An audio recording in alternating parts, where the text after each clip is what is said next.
नमस्कार, आप देख रहे हैं जन उजाला न्यूज। मैं हूं आपके साथ प्रिया जायसवाल। जन उजाला की नई सीरीज छुपे रुस्तम में आपने हमारी पिछली रिपोर्ट में देखा देहरादून के कर्नल वीरेंद्र रावत की कमाल की पेपर कोलाज की प्रतिभा। इसी कड़ी में आज हम आपके लिए लेके आए हैं देहरादून के दूसरे छुपे रुस्तम, जो कि है एक शादीशुदा जोड़ा। जी हाँ, यह जोड़ा इतना कमाल का है कि इनकी प्रतिभा को देखकर आप सभी दंग रह जाएंगे और साथ ही इनसे प्रेरित भी होंगे। तो आज के हमारे छुपे रुस्तम है डीआरडीओ से retired scientist doctor DS Negi और उनकी वाइफ विजय नेगी, जिनकी प्रतिभा से आपको रूबरू करवाएंगी हमारी जन उजाला संवाददाता आंचल। आइए देखें हमारी रिपोर्ट।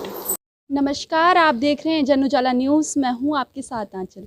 आज हम मौजूद हैं देहरादून के रायपुर में और हम आज आपको दिखाएंगे एक ऐसे प्रतिभाशाली व्यक्ति से, डॉक्टर डीएस नेगी सर से, जो एक रिटायर्ड साइंटिस्ट हैं और उनकी प्रतिभा ऐसी है जो पूरे देश में उन्होंने अपनी प्रतिभा का प्रदर्शन किया है और कई इनाम और मेडल जीते हैं। तो चलिए आज उनसे बात करेंगे। तो फाइनली अब हमारे साथ बात करने के लिए मौजूद है डीआरडीओ से retired scientist doctor DS Negi sir और उनकी वाइफ विजय नेगी मैम। तो सर, आपका स्वागत है पहले तो। और सर, आपकी जो मैराथन दौड़ने की जर्नी है ये कब से स्टार्ट हुई थी? मैंने जो मैराथन दौड़ना शुरू किया 2014-15 से। एक्चुअली में क्या प्रॉब्लम है, क्योंकि आप जानते हो कि लाइफ में आदमी हेल्थ की तरफ तभी जागृत होता है जब उसको कुछ हेल्थ प्रॉब्लम्स आती हैं।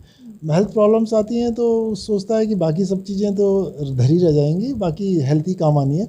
इसलिए मैं 2014-15 में मैंने दौड़ना शुरू किया एज ए प्रोफेशनल तो नहीं कह सकते, जस्ट ए हॉबी की तरफ यूज़ किया और उसके बाद स्टार्ट किया, जर्नी स्टार्ट होती है। तो सर, अभी तक आप कितनी मैराथन दौड़ चुके हो? ये काउंट करना तो मुश्किल है, लेकिन इंडिया की जो बेस्ट मैराथन्स हैं, जिन्हें गोल्ड मैराथन्स कहते हैं, उनको मैक्सिमम में मेरा पोडियम फिनिशर हूँ। पोडियम फिनिशर्स का मीन्स है कि फर्स्ट सेकंड थर्ड में मेरी प्लेस रहती है। और कौन कौन से स्टेट में अभी तक आप दौड़े हो? देखिए, मैंने स्टार्ट की है जर्नी, जो मैराथन दौड़ने की जर्नी जो स्टार्ट की है मैंने 2016 में IDBI Delhi marathon half marathon जीती, उसमें फर्स्ट में। 2016 में बॉम्बे हाफ मैराथन जीती IDBI, उसी में भी विनर था मैं। फिर 2017 में मैंने एयरटेल दिल्ली हाफ मैराथन, जो गोल्ड मैराथन है, इसको जीता। फिर 2017 में भी सेम मैराथन को जीता। 2019 में मैंने 3 जीते, एक एयरटेल दिल्ली हाफ मैराथन, उसके बाद ये वर्ल्ड 10K बेंगलोर जो थी, TCS वर्ल्ड 10K बेंगलोर, और एक टाटा मुंबई होती है 2019 में, उसमें मैं जीता हूँ। 2019 के बाद क्योंकि कोरोना काल हो गया, उसके बाद कोई मैराथन्स नहीं। अब इस बार 2022 में अभी स्टार्ट होंगी तो सब दौड़ेंगे। तो सर, मतलब आपको पता कैसे चलता था कि कहाँ कहाँ मैराथन होने वाली है? तो इसका पता कैसे? ये सब ऑनलाइन है। एक्चुअल में क्या है, जैसे जैसे आप मैराथन दौड़ते हो आपको थोड़ा एक्सपीरियंस होता है, कॉलीग्स होते हैं, और दूसरा आजकल तो सब ऑनलाइन से, तो इनकी साइट से मैसेज आते रहते हैं आपके पास कि कौन सी मैराथन कहाँ है, तो उससे पता लग जाता है। तो सर, मतलब इसकी इंस्पिरेशन कहाँ से मिली आपको? कहाँ से प्रेरणा मिली कि आपको मैराथन दौड़नी?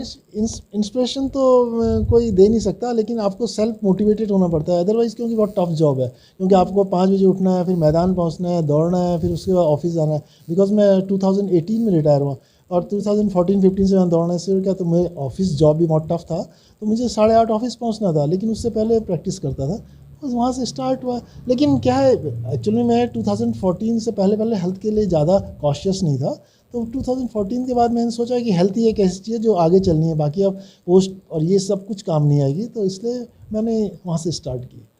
तो सर, जब से आप मैराथन दौड़ना आपने स्टार्ट किया तो आपको लगा कुछ चेंजेस आए आपकी हेल्थ में और आपकी लाइफ में? हेल्थ में चेंजेस आज की डेट में अगर मैं कहूँ तो मैं किसी भी तरह की जो आजकल लाइफस्टाइल डिजीज़ है उससे कोई है नहीं मुझ में, और आज तक शायद मैंने ऐसा कुछ अभी ट्रीटमेंट भी नहीं कराया। इसलिए ये तो एक वो मेरे लिए गॉड गिफ्ट कह सकते हैं या बेनिफिट है मैं दौड़ने का।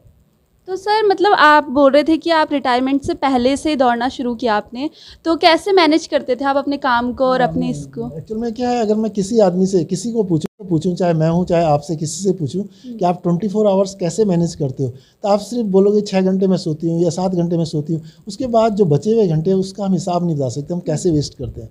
तो इसलिए मॉर्निंग में 2 घंटे मेरा जो विचार है लाइफ जीने का, मैं चाहता हूँ कि हर एक आदमी अपना जो 2 घंटा मॉर्निंग का जो पहला उठ के अपनी हेल्थ के लिए दे, तो बाकी लाइफ अच्छी जाएगी आपकी। तो सर मतलब आपको सपोर्ट किया आपकी फैमिली ने बाकी? नहीं, मेरे देखो पेरेंट्स तो 2005-6 में डेथ हो गई, मेरी मदर बहुत पहले एक्सपायर हो गई थी। इसमें पेरेंट्स क्या कर सकते, पेरेंट्स कोई कुछ नहीं कर सकता। अगर आपका दिल है करने का कुछ तो आप खुद कर सकते हो। और क्योंकि मैं तो मैच्योर्ड हूँ, मैं तो एक ओल्ड एज आदमी हूँ, एक मैच्योर्ड हूँ, सीनियर सिटीजन हूँ, तो मुझे लोगों को मोटिवेट करना चाहिए, ना कि लोग मुझे मोटिवेट करें। तो सर कभी आपने ऐसा सोचा कि मतलब आप मतलब लोगों को और मोटिवेट करें? जैसे आजकल की जनरेशन बहुत वैसी है कि मतलब उन ज़्यादा चलती है तो थक जाती है, और आप तो इतने दौड़ते हो, तो मतलब कुछ सोचा आपने आगे? हाँ, मैं जब सर्विस में था तो मेरे फ्रेंड्स थे, बाकी साइंटिस्ट फ्रेंड थे, काफ़ी लोग मोटिवेटेड, उन्होंने दौड़ना शुरू किया, उसने साइकिल चलाना सीखा, तो उन लोग काफ़ी मतलब एक कल्चर स्टार्ट हुआ था। हमारे यहाँ साइंटिस्ट एक ऐसी जॉब है कि बहुत मतलब सेडिमेंटेड टाइप कह सकते हैं, जो लोग ऑफिस में बैठे रहते हैं दिन भर, 4-4 घंटे कुर्सी में बैठे हैं, शाम को 9-9 बजे जा रहे हैं, कोई 8 बजे जा रहे हैं, तो उनकी लाइफ बहुत सेडिमेंटेड टाइप लाइफ स्टाइल थी। तो उन्होंने मुझे देख के, क्योंकि मैं भी साइंटिस्ट था, तो इंस्पायर्ड तो होने थे उन लोगों ने मुझे देख के, तो उन्होंने काफ़ी लोगों ने स्टार्ट किया, और आज भी कोई साइकिल चला रहा है, कोई दौड़ रहा है, मतलब इतने प्रोफेशनल तो नहीं बन पाए, लेकिन अच्छा हेल्थ के प्रति अवेयर हो गया। तो सर मतलब आपको कैसे लगा ये कि आप मैराथन ही दौड़नी है? मतलब हेल्थ के लिए तो और भी बहुत चीज़ें थी, योगा थी और साइकिलिंग वगैरह, ये कैसे आइडिया आया? नहीं, वो तो देखो, दौड़ना करना क्या है हेल्थ के लिए, वो हमें पता है। हमें जानते हैं कि हमारे शरीर की क्या कैपेसिटी है, हम क्या कर सकते हैं। योगा वोगा ठीक है, योगा आज की डेट में बहुत पॉपुलर है, हर आदमी चाहता है, लेकिन योगा में कहीं ना कहीं आप एक बैठ के एक्सरसाइज कर रहे हैं, और इसमें जब तक पूरी, क्योंकि आप जब दौड़ते हो तो आपकी पूरी बॉडी की एक्सरसाइज होती है, उससे क्या है बेनिफिट पूरी बॉडी को मिलता है। योगा बेस्ट है आज की डेट में, हर एक चाहता है, हर एक आदमी को दर्द है, इधर उधर है, तो दौड़ना मुश्किल है, तो इसलिए दौड़ना मेरे लिए विचार से बेस्ट विकल्प है आज की डेट में हेल्थ के लिए। तो मैम भी आपके साथ दौड़ती है, हमने सुना है। हाँ, मेरे साथ क्योंकि 2010 के करीब उसे एक बार किडनी प्रॉब्लम आई। किडनी प्रॉब्लम मीन्स उसको क्रिएटिनिन बढ़ जाता है, तो उससे किडनी डैमेज होने से जाती है। तो थोड़ा लेडीज़ होती हैं कि वो सोचती हैं कि लोग क्या कहेंगे, हम लोग दौड़ रहे हैं इस एज में, तो लोग बोलेंगे क्या इनका दिमाग ख़राब हो गया, इस टाइप से कुछ व्यूज़ होते हैं इनके। तो बहुत जब प्रॉब्लम आई, तो आदमी को जब मुसीबत आती है, तो आदमी को वो काम करने पड़ते हैं, शर्म लिहाज सब छोड़ना पड़ता है उसे। तो उन्होंने उस समय शर्म लिहाज छोड़ी, हल्का हल्का जॉग करना शुरू किया। आज की डेट में वो अच्छा दौड़ती हैं, डेली सुबह जाती हैं, मैदान में पहुंचती हैं, डेली 8-10 किलोमीटर दौड़ती हैं। तो 7 डेज़ वीक होता है हमारा, तो उसमें से 5 दिन हम दौड़ते हैं, बाकी 2 दिन रेस्ट करते हैं। तो मैम आप अपना एक्सपीरियंस बताइए अभी तक, मतलब कैसा लगा आपको अभी तक? मेरे को बहुत अच्छा लगा दौड़ के, क्योंकि उसमें हमारी बॉडी पूरी टच में आती है और पूरी बॉडी की एक्सरसाइज हो जाती है। उसके बाद भी हम एक्सरसाइज करते हैं, फिर बॉडी को कूल करने के लिए पहले वार्म अप करते हैं बॉडी को एक्सरसाइज के थ्रू, और उसके बाद फिर कूल करते हैं दौड़ने के बाद। इस तरह से मेंटेन करते हैं। तो मतलब आपकी फैमिली में आपके बच्चों ने आपको सपोर्ट किया इसके लिए? नहीं, हमारे बच्चे ने सपोर्ट किया, बहू ने भी सपोर्ट किया। हमारी बहू भी बहुत एक्सरसाइज करती है, बेंगलोर में दोनों वाइफ हस्बैंड दोनों वहीं पर ही हैं। वो दोनों वो एक्सरसाइज करते हैं, पूरा अपने हेल्थ के प्रति कॉन्शियस हैं। तो मतलब आप कैसे मैनेज करती थी, मतलब घर का काम भी होगा आपको, तो कैसे? सुबह तो हम 4 बजे उठ जाते हैं, सुबह झाड़ू पोछा करके उसके बाद हम ग्राउंड में पहुंच जाते हैं दोनों भाई बहन। उसके बाद आते हैं, फिर नाश्ता वास्ता करके ग्रीन टी पीते हैं, बस फिर अपना काम ऐसे ही ख़त्म कर देते हैं धीरे धीरे। तो मतलब आपकी लाइफ में कोई चेंजेस आए हो इसके बाद? बहुत चेंज आए उसके, मतलब मैं बिल्कुल फिट हूँ, कोई बीमारी नहीं है ऐसे। थोड़ा बहुत तो चलो होता ही है, सब एज भी हो रही है धीरे धीरे, लेकिन मेरे को बहुत अच्छा लगता है दौड़ना। तो मतलब आप बेस्ट कपल हो, मतलब लोग साथ रहते हैं पर आप लोग तो साथ दौड़ते हो, तो मतलब आप लोग दूसरों के लिए इंस्पिरेशन हो एक। लेकिन यहाँ कोई हो नहीं रहा हमसे मोटिवेट ना, पूरे मोहल्ले में कोई नहीं हमारे साथ जाता। आगे होंगे आपको देख के, क्योंकि आजकल के नौजवान तो थक जाते हैं, थोड़ा चल नहीं पाते, और आप लोग तो इतनी लंबी लंबी रेस जीतते हो। तो ज़्यादा नहीं है हमारे जो देहरादून के लोकल है, कोई भी ज़्यादा अच्छा प्लेयर्स नहीं है। जिस तरह स्पोर्ट्स कॉलेज टाइप की फैसिलिटी है हमारे स्टेट के, यहाँ देहरादून के सिटी के लोग आने चाहिए, वो लोग इतने आगे नहीं आ रहे हैं। हाँ, मतलब खेल को आजकल ज़्यादा बढ़ावा नहीं देते लोग, मतलब पढ़ाई वगैरह। हाँ, सरकार भी कर रही है, पर बच्चे जो नौजवान है वो इसकी तरफ आगे नहीं बढ़ रहे हैं। देखती हूँ जब स्पोर्ट्स कॉलेज में रहते हैं ना, तो स्पोर्ट्स कॉलेज के बच्चे हैं वो बैठे रहते हैं, मतलब अगर कोच उनके साथ नहीं दौड़ेंगे तो वो नहीं दौड़ पाते, वो आगे जाके बैठ जाते हैं। मेरे को खुद दुख होता है इनको देख के कि इनके कोच कोई साथ साथ थोड़ना चलेंगे, इन्हें खुद अपने फ्यूचर के प्रति होना चाहिए ना, बिल्कुल सोचते नहीं हो, लेकिन आगे जाके बैठ जाते हैं। तो चलिए, अब बात तो बहुत हो गई, अब हम सर के मेडल्स देखते हैं कि उन्होंने अभी तक कितने मेडल्स जीते हैं। तो आइए देखते हैं। अब आप मेरे पीछे देख सकते हैं कि ये मेडल्स जो सर और मैडम ने दोनों ने एक साथ जीते हैं, ये सर कितने होंगे लगभग? ये कई 80, 70, 80 करीब है। और ये डिफरेंट मैराथन्स किए हैं। जैसे ये बताऊँ, ये टाटा बॉम्बे मैराथन का है 2019 का, जिसमें मैंने गोल्ड जीता। ये वर्ल्ड 10K का है, TCS वर्ल्ड 10K कराती है, जिसमें बेंगलोर में कराती है, जिसमें सारे फॉरेनर्स और ये सब आते हैं। तो उसमें मैं सेकंड प्लेस थी। ये मेरा एयरटेल दिल्ली का है, ये सिल्वर मेडल है। ये दोनों सिल्वर मेडल है 2018-19 के हैं। इसके अलावा बहुत सारे इसमें कुछ IDBI के हैं। ये एक्चुअली में किस लिखा होगा इसमें, देखिए पढ़ा नहीं जाते, ये लिखे होते हैं इसमें। देखो ये मास्टर एथलीट्स का है। ये पंचकुला में हमारी एक मास्टर्स एथलीट्स की नेशनल मैथ हुई थी, उसमें 10,000 मीटर्स का वाइफ का है, इनका सिल्वर मेडल है। इस तरह बहुत सारे मेडल्स हैं। कोई एयरटेल का है, एयरटेल का एक पड़ा हुआ, थर्ड पोजीशन का इधर ही पड़ा हुआ है इनका। तो कितने अभी तक गोल्ड मेडल कितने होंगे आप लोगों के? मेडल्स हमारे पास, मैंने बोला ना कि देहरादून में तो जो मैराथन जितनी भी होती है इसमें पोडियम फिनिशर हैं हम। लेकिन इसके अलावा जो कंट्री लेवल की मैराथन्स है उसमें मैक्सिमम 16, 17, 18, 19 तक पूरे हर एक अच्छी मैराथन्स में मेडल्स हैं हमारे। और इसके अलावा सर मतलब आगे अब आपने क्या सोचा है? अभी इस साल, क्योंकि देखो कोरोना के बाद अभी स्टार्ट हुए हैं कंपटीशन, जो ओपन कंपटीशन, अदरवाइज आपके ये होती थी ना, वर्चुअल रेसेस होती थी। तो वर्चुअल रेसेस में कुछ वो नहीं, फ़ायदा नहीं होता है, मतलब दौड़ने से कोई वो नहीं था। तो अभी स्टार्ट 2022 से इस साल स्टार्ट हो रही है। तो हम लोग अब उसमें, क्योंकि नवंबर में हमारी एयरटेल दिल्ली होने वाली है, इससे पहले वेदांता होने वाली है, उसके बाद 23 जनवरी में हमारी टाटा बॉम्बे होने वाली है। तो अब स्टार्ट हुए हैं, तो अभी नवंबर से स्टार्ट होंगी, जिसमें हम दौड़ेंगे। तो सर अभी तक मतलब सबसे लंबी रेस कौन सी है आपकी? ये सारी हाफ मैराथन है, बिकॉज सारी half marathon 21 point something kilometre की होती है, किलोमीटर्स की होती है, ये सबसे बेस्ट। इसके अलावा एक अल्ट्रा ट्रायल रन हुई थी देहरादून में। मैं 2019 में एक अल्ट्रा लद्दाख, एक ला अल्ट्रा करके लद्दाख में होती है, उसके लिए ट्रायल रन हुई थी यहाँ से महाराणा प्रताप चौक से, और क्या जगह उसका, आनंद चौक तक एक मैराथन 33 या 34 या 33 किलोमीटर्स की थी। उसमें तो उसमें फर्स्ट आया था ट्रायल्स रन में। उसका जो ट्रायल टाइमिंग था 4 घंटा समथिंग था, 4 आवर समथिंग था, तो 3 आवर समथिंग 22 या 24 में ख़त्म कर देते। तो टोटली हिल रेस थी है, तो उसके लिए सिलेक्शन होता है ट्रायल लाल ट्रा के। लेकिन यहाँ पर जो उन्होंने ट्रायल रन की उसमें उनका जो अरेंजमेंट था, उनका लॉजिस्टिक सपोर्ट इतना अच्छा नहीं था, क्योंकि बहुत ज़्यादा, क्योंकि आप जब हिल पे दौड़ते हो तो मतलब ड्रिंक्स इन सब की ज़रूरत है, हाइड्रेशन की ज़रूरत होती है, ये सब बेकार था। तो उसे देख के फिर खुद वो फिनिशिंग पॉइंट पे नहीं पहुंच पाए, ये लोग पहुंच गए और ये नहीं पहुंच उनका पाए, जो जिनका ऑर्गेनाइजर अरेंजमेंट थे था वो लोग वहाँ पर पहुँचे नहीं, उनका कुछ भी नहीं।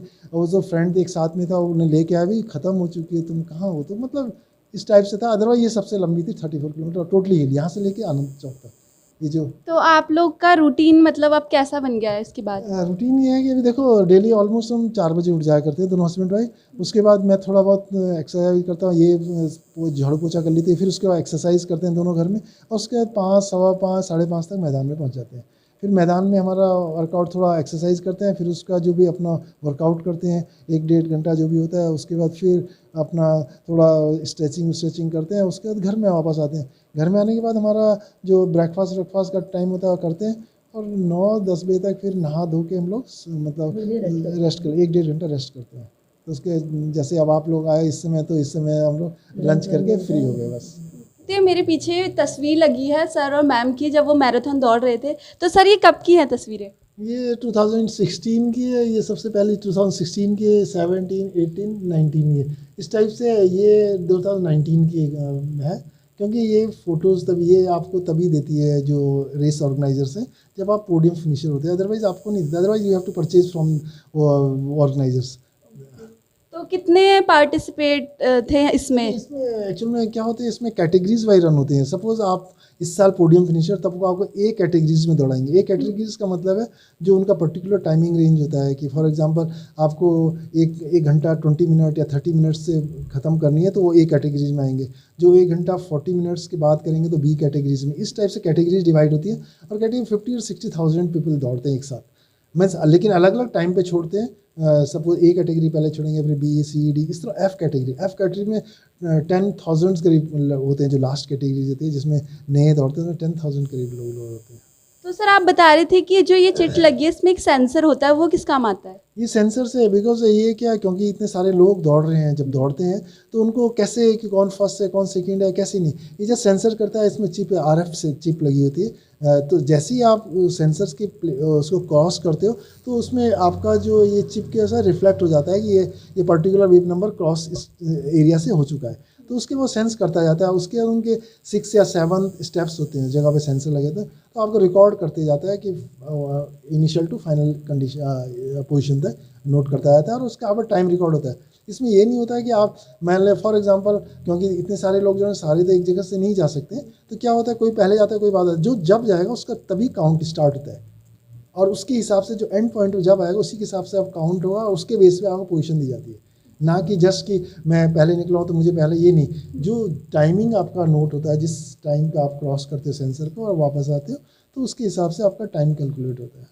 तो सर लास्ट सवाल मेरा ये है, जैसे कई नौजवान दौड़ना चाहते हैं मैराथन, पर उन्हें प्रोसेस के बारे में नहीं पता होता और कहाँ कहाँ हो रही है, तो आप बता सकते हो कैसे शुरुआत करें वो? नहीं, एक्चुअल में क्या है, ये सब टाइम रेस है। टाइम रेस के लिए ये जो अपना रजिस्ट्रेशन के लिए मांगते हैं, आप रजिस्ट्रेशन चाहती हैं करना या कराना चाहता है कोई, तो उससे पहले कोई टाइम रेस दौड़नी पड़ती है। टाइम रेस का मतलब जिसमें एक अप्रूव टाइमिंग हो, फॉर एग्जाम्पल सर्टिफाइड रेस होनी चाहिए जिसमें अप्रूव टाइमिंग ला, उसके बेस पे वो आपके टाइम के आपको डेटा इनपुट करना पड़ेगा। जब आप रजिस्ट्रेशन कराते हैं तो आपको सर्टिफिकेट या देना पड़ेगा या विब नंबर देना पड़ेगा।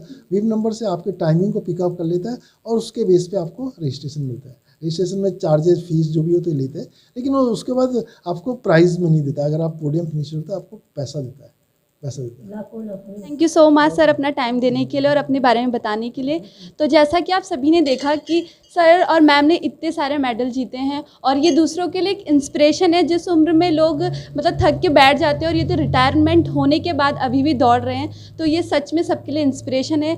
आप सभी को इनसे कुछ ना कुछ सीखना चाहिए और ऐसे ही ज़िंदगी भर आप कुछ ना करें पर अपनी हॉबी और अपने आगे के कल के लिए कुछ ज़रूर करते रहें। जन उजाला देखने के लिए आपका धन्यवाद। तो जैसा कि आप सबने देखा, डॉक्टर DS नेगी और उनकी वाइफ ने 60 प्लस की एज होने के बावजूद भी देश के कई क्षेत्रों में जाकर अपनी प्रतिभा का प्रदर्शन किया और कई मेडल्स जीते। साथ ही वो इस उम्र में सभी के लिए एक प्रेरणा बन गए हैं। जन उजाला देखने के लिए आप सबका धन्यवाद।